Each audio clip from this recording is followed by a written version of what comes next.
Nous pouvons désormais visualiser ce qui se passe dans le cerveau lorsque survient une expérience religieuse. De là à penser que la foi n'est qu'une affaire de synapses, de neurones ou d'axones, il n'y a qu'un pas que nous garderons bien de franchir. On parle de la foi et du cerveau toute cette semaine avec aujourd'hui un dernier épisode intitulé « Croire, comprendre et éprouver ». Cette série vous est proposée en nouvelle diffusion. La réalisation est signée Jean-François Miseret. Le fonctionnement du cerveau est-il capable d'expliquer la foi ? Les neurosciences peuvent-elles dire quelque chose sur la conscience de soi et sur l'âme ? Jean-Christophe Emery, vous nous proposez de terminer cette semaine consacrée à la neurothéologie avec un dernier épisode et des grandes questions. Oui, alors des grandes questions, on n'a pas tout à fait la prétention effectivement de trouver toutes les solutions, mais on va avoir une sorte de synthèse, peut-être un petit feu d'artifice comme ça pour marquer la fin, avec 3 invités au profil assez divers, une neuroscientifique qui est elle-même croyante, un enseignant en philosophie et psychologie qui est lui-même agnostique, et puis un professeur en psychologie de la religion qui enseigne en faculté de théologie. J'en déduis qu'il sera plutôt question de l'aspect psychologique de ces recherches sur les neurosciences. Oui, absolument. Quand on touche à la question de l'expérience religieuse, on est amené à s'interroger sur la conscience de soi, l'existence de l'âme et puis le sens qu'on donne à toute cette expérience religieuse. Je vous propose de commencer tout de suite avec plutôt un témoignage, quelques brèves déclarations de Stéphanie Clark, qui est elle-même une neuroscientifique qui travaille au CHUV. Elle est chef du service de neuropsychologie et de neuroréhabilitation. Elle explique qu'est-ce que ça signifie pour elle, en tant que croyante, s'intéresser au cerveau.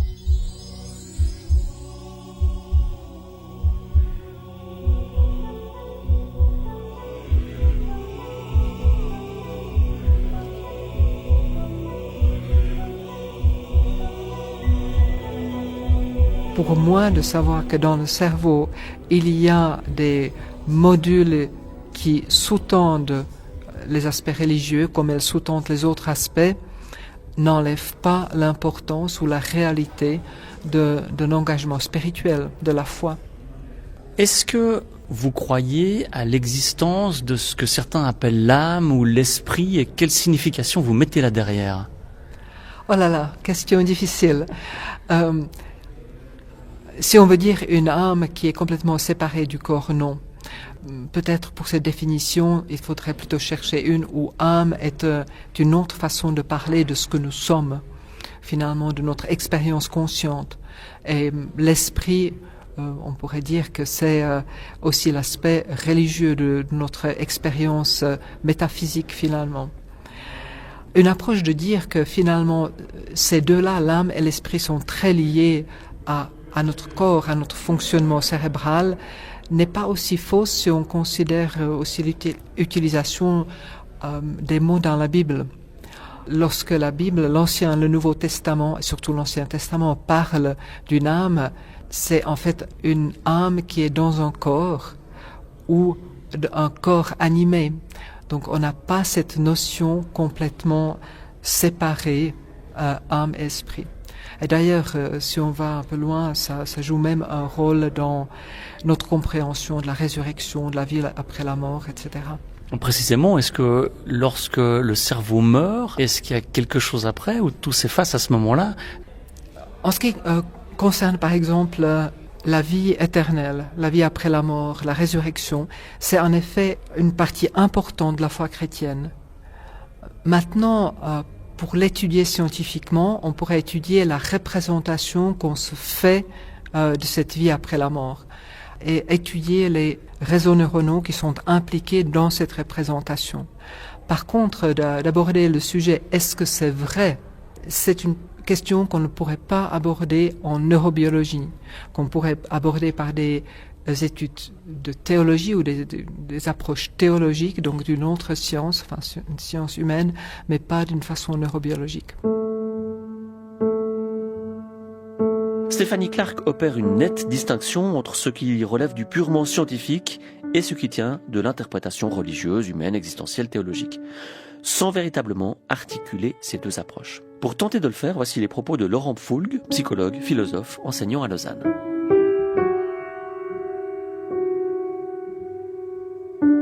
Si on est du tenant plutôt, je dirais, matérialiste, donc le côté un peu plus réductionniste, où on se centre vraiment sur le côté système nerveux, eh bien, on voit bien que dans cette idée-là, c'est le système nerveux qui est premier et ensuite tout le reste n'est qu'une manifestation, une sorte d'interprétation de ce qui se passe au niveau cérébral. On en a une sorte de prise de conscience a posteriori, les choses se passent au niveau cérébral et puis après coup, on ne sait pas qui, quoi, comment, la conscience, si on peut peut-être dire ceci, prend conscience et donne un sens à ce qui se passe sur le plan cérébral, alors que sur le plan cérébral, c'est un petit peu dispersé partout. Donc ça, c'est le côté plutôt biologique en disant, au fond, l'activité humaine, on peut la réduire strictement à sa manifestation matérielle. Et puis de l'autre côté, on a une sorte de petite réticence à se dire non, tout n'est pas biologique. Il y a quand même ce moi un peu dans la machine qui dirige, qui choisit, qui est là et qui dit ce que j'ai envie de faire, ce que j'ai envie de dire. Donc c'est là où se pose le problème. Alors il y avait un article dans le temps il y a quelque temps en arrière qui parlait du libre arbitre. Est-ce que ce libre arbitre au fond existe réellement? Ou est-ce que de nouveau c'est quelque chose qui émerge après coup et qui nous donne simplement une illusion d'être maître de la machine? Et du coup, ça réduit un petit peu notre humanité. Alors j'ai un peu de peine pour ma part avec cet aspect-là, mais néanmoins, si on s'intéresse uniquement à ce qui est objectif, à ce qui est matériel, c'est ce qui existe, c'est ce qui est présent. Donc peut-être que au fond, cette conscience que l'on a de nous-mêmes ne serait qu'une simple illusion après coup, a posteriori, par rapport à notre activation neuronale. Certains scientifiques vont même jusqu'à dire que c'est un stade dans l'évolution de l'humanité, que la religion a une fonction, par exemple, de créer des groupes humains qui seraient plus forts que des simples individus, et donc la religion jouerait un rôle d'étape dans l'évolution, une évolution darwinienne, évidemment. Alors on peut le voir sur ce plan-là, on peut aussi le voir sur le plan psychologique, avec une sorte de besoin d'appartenance, où la religion, au fond, a répondu à une sorte d'angoisse de l'individu qui est isolé, et de par le partage de la croyance, le partage de la foi, on peut le dire comme ça, on a ce sentiment d'appartenir à un groupe. Et du coup, ça permet de gérer une de nos angoisses fondamentales, qui est le fait d'être un peu isolé. Il y a d'autres angoisses auxquelles la religion répond dans une certaine mesure, mais c'est vrai que il y a une sorte de fonction adaptative de la religion. Et du coup, est-ce que c'est en fait une sorte de création qui s'est faite, ou est-ce que au fond, cet élément, ce que disent certains neurothéologiens, c'est que cet élément était déjà préinscrit au départ sur le plan cérébral. Alors là aussi, en fonction de l'orientation, certains disent Dieu l'avait mis en place, et puis en fait, s'il ne nous permet que de le révéler. D'autres disent non, ce n'est qu'une sorte de construction derrière. Au fond, il y a une sorte de zone cérébrale liée à l'aspect spirituel, qui est plus ou moins présente. Certains articles parlent de l'aspect génétique là derrière, qui est plus ou moins présente en fonction des uns et des autres. Alors du coup, ça reviendra à la question, est-ce que si je suis athée ou pas, est-ce que au fond, ce serait dû uniquement à ma génétique, ou alors à une certaine activation cérébrale, mais au fond, cette impression que l'on décide de son orientation religieuse serait réductible à quelque chose de purement biologique.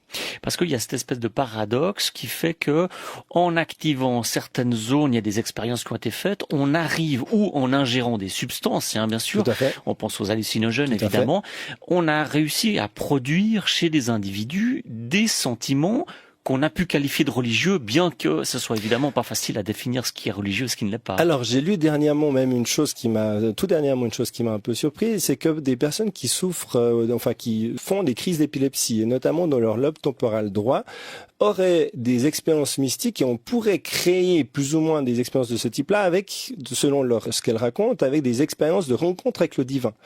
Alors là de nouveau, est-ce que au fond cette rencontre n'est que le fruit d'une activation particulière cérébrale, comme certains le disent, j'ai une sorte de révélation divine, au fond ce ne serait qu'une sorte de surchauffe entre guillemets un peu cérébral, un court-circuit neuronal qui ensuite atteste d'une sorte de vérité ou d'élément qui a été peut-être réellement vécu. Et on retrouve de nouveau ces deux faces, avec le côté objectif sur le plan cérébral, et puis ce sentiment subjectif. Donc ça montre bien peut-être que derrière tout ça, au fond, se cache une sorte de besoin de croyance qu'on va qualifier de Dieu, quelle que soit la religion, mais une sorte de besoin de croyance qui permet d'expliquer des phénomènes qui sont inexplicables. Alors peut-être bien que cette réalité divine pourrait être réduite à en fait une gestion d'angoisse, et au moment où il y a une activation cérébrale qu'on ne sait pas comment expliquer, ça créerait, avec toute l'histoire encore derrière, il faut pas oublier que le divin existe depuis un certain nombre de siècles, donc À l'heure actuelle, on ne crée pas Dieu de nulle part. Il y a un besoin. On a vu que les divinités ont permis de gérer un grand nombre d'angoisses, de gérer l'angoisse de la mort, l'angoisse de notre finitude justement avec la mort, l'angoisse de l'absence de connaissance, en disant au départ, je ne savais pas d'où vient le monde, Dieu est à la base du monde. Donc on voit bien qu'il y a une sorte de construction du divin et du coup, peut-être que derrière cette construction, ça répond à pas mal de choses et au moment où il y a une incertitude, on y place une part de divinité. Alors, est-elle réelle ou pas? Ça reste un point d'interrogation. Il y a quelque chose, moi, dans ma réflexion qui me pose toujours problème et où je vois une part de divin, c'est cette idée de premier moteur de l'univers, de notre monde qui est autour de nous. Alors, on y met de nouveau du divin. J'ai l'impression que tout ne vient pas de rien, donc il y a bien quelque chose au départ. Alors, peut-être que l'origine même du divin, en fait, se situerait là, et ensuite, l'homme, on a fait une construction qui, parfois, a été à son image, parfois a été un petit peu plus éloignée, mais on voit bien qu'il y a quelque chose qui répond fondamentalement à des besoins humains. On a l'impression que dans l'expérience qu'on a qualifiée de spirituelle, elle est très diverse d'abord cette expérience.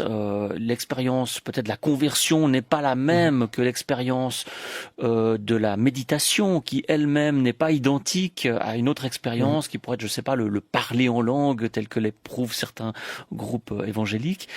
Donc il y a une palette d'expériences et en même temps il y a des schémas d'interprétation de l'expérience. L'expérience brute en elle-même, peut-être qu'elle n'est pas significative suffisamment et qu'elle en appelle à des schémas d'interprétation qui ont été construits progressivement dans les grands courants religieux. Comment vous réagissez à cette idée ? Alors, par rapport aux diverses manières d'être en rapport avec la foi et avec la croyance, c'est clair qu'elle est multiple. Il peut y avoir une sorte de foi simplement parce que je baigne dedans et du coup il y a une sorte de conformisme. J'ai pas forcément une question ou une réflexion personnelle, mais je dois l'avoir. Ça fait partie de l'éducation. Ça fait partie de l'éducation. Ensuite, vous pouvez avoir des personnes qui, dans ce rapport justement à la foi, vont essayer de trouver des réponses à leurs angoisses personnelles, à leurs questionnements personnels. Et là, on voit qu'il y a une démarche peut-être un peu plus active là-dedans, où je me pose des questions sur le sens de ma vie, et la foi, la religion peut répondre à ceci. D'autres personnes, et là sur le plan aussi historique, étaient dans une sorte de recherche sur comment bien vivre. Alors, ce qui est merveilleux avec la religion, c'est que la religion donne des pistes et des réponses sur pas mal de choses, notamment sur le comment bien vivre avec autrui, avec cette question de charité, de bonté. Donc, il y a des pistes morales là derrière. Et puis, il y a des pistes aussi, on va dire, de connaissance. La religion, comme on l'a dit auparavant déjà, la religion explique aussi parfois d'où vient l'univers. Donc, certaines personnes qui se posent des questions sur ce bien vivre ou sur ce rapport à la connaissance, ont trouvé des réponses au niveau de la religion. Du coup, il y a un autre rapport à la religion. Et puis, derrière ça, il y a peut-être ce rapport à cette question de se dire, mais au fond, effectivement, nous, en tant qu'êtres humains, pourquoi sommes-nous là?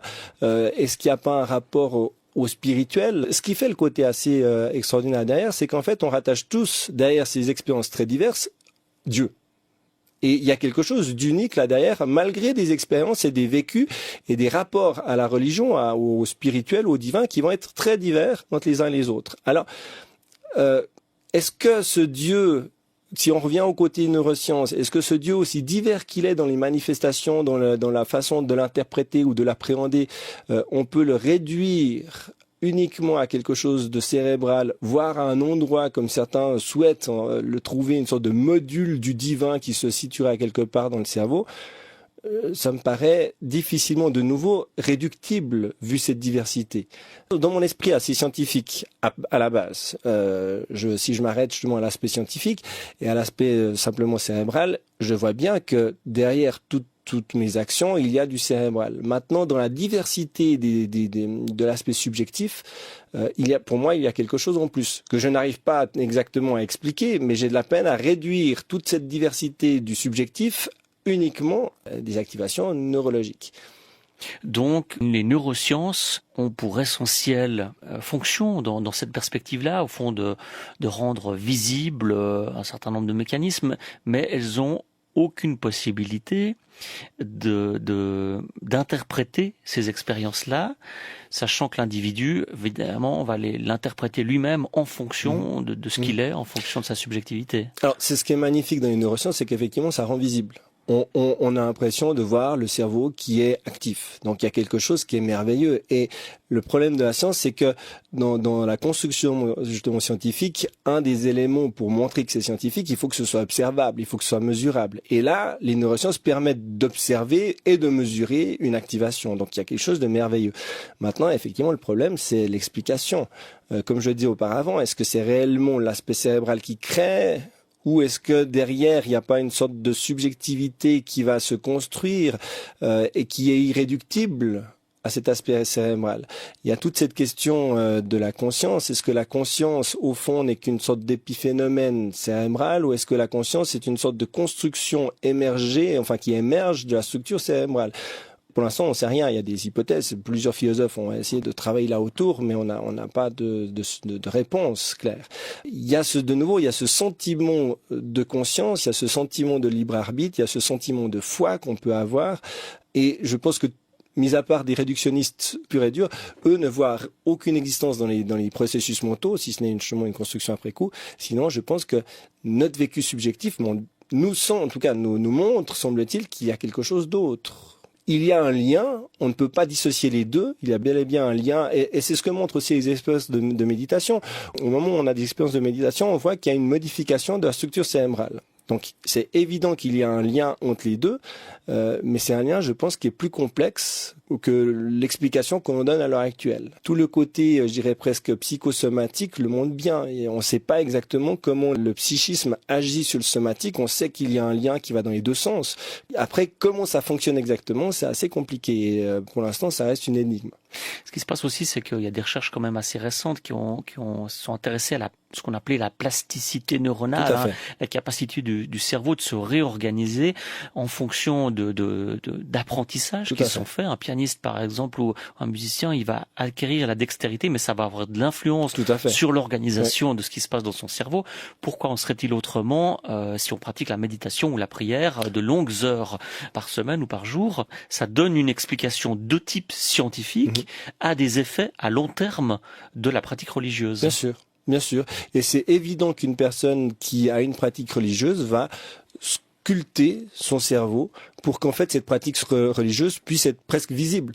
Alors qu'une personne qui en fait n'a pas de pratique religieuse, peut-être une pratique spirituelle justement avec la philosophie, sans que ce soit directement en lien avec la religion, mais va aussi sculpter son cerveau à sa manière. La question qui serait intéressante, ça serait de voir, mais c'est quasi impossible, ça serait de voir avant toute expérience. Est-ce que là, déjà, il y aurait une sorte de nœud ou d'élément mystique ou spirituel?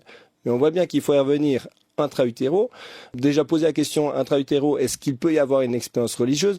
Ça, c'est compliqué. Mais dès le moment où il y a expérience et ça commence effectivement intra-utéro, il y a une modification de cette structure corticale. Et donc, on construit notre cerveau sur la base de nos expériences. Donc c'est normal qu'on puisse voir à quelque part l'expérience mystique, l'expérience spirituelle, qu'elle soit visible et puis qu'elle prenne aussi plus de place à la manière effectivement des doigts d'un pianiste qui prennent plus de place dans son cortex. Il y a quelque chose de tout à fait logique, il n'y a rien d'extraordinaire là derrière avec les connaissances que l'on a sur la plasticité cérébrale. L'expression de Laurent Pfoulgue sur la plasticité neuronale renvoie à l'idée d'un cerveau en perpétuelle réorganisation. On peut alors s'interroger sur la possibilité d'expliquer un jour toutes les expériences religieuses à partir de nos observations sur le cerveau. Pierre-Yves Brand enseigne la psychologie de la religion à l'Université de Lausanne. Il estime que la science ne pourra jamais prétendre à tout expliquer.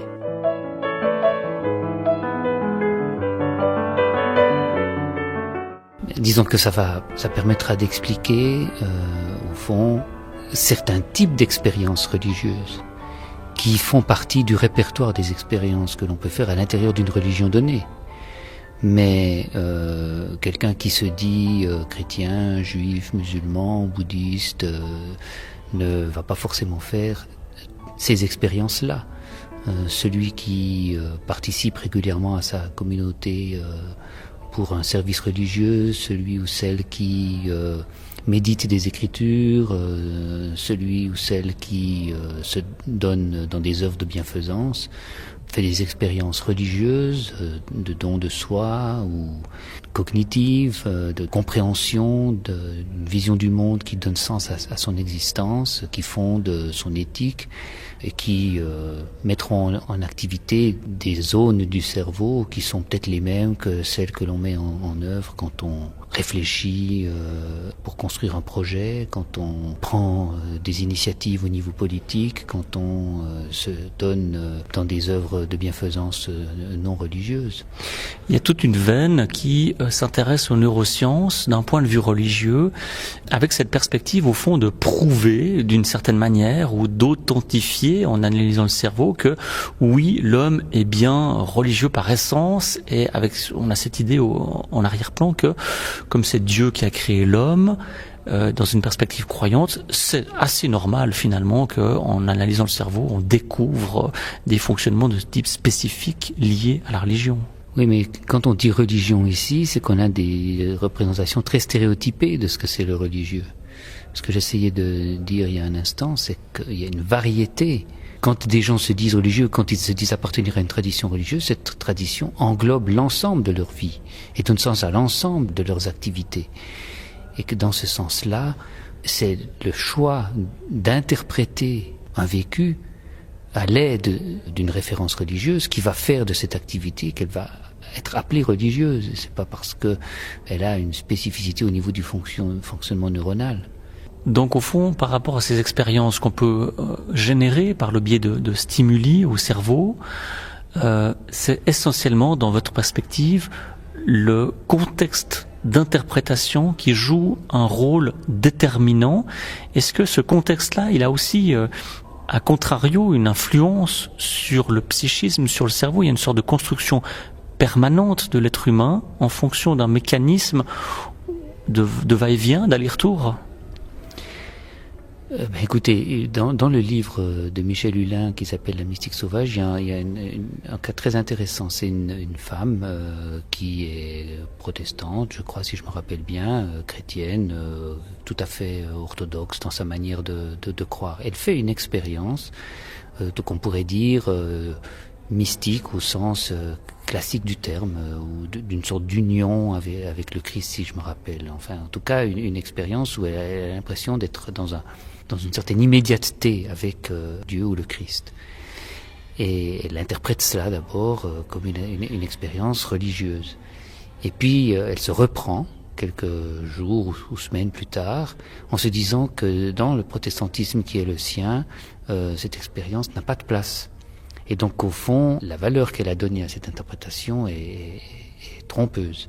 Elle retire au fond à cette expérience qu'elle a faite sa pertinence, sa valeur, et elle décide au fond qu'elle n'a été que victime d'une illusion, d'une hallucination auquel il ne faut pas accorder plus d'importance que cela. Et elle reprend au fond son mode de croyance ou de rapport au monde, à ses expériences, à ce qu'elle vit sur la base du système religieux qu'elle avait jusqu'à présent.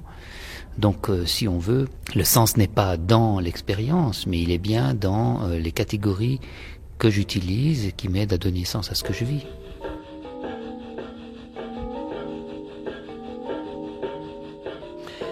Les propos de Pierre-Yves Brand, professeur en psychologie de la religion à l'Université de Lausanne.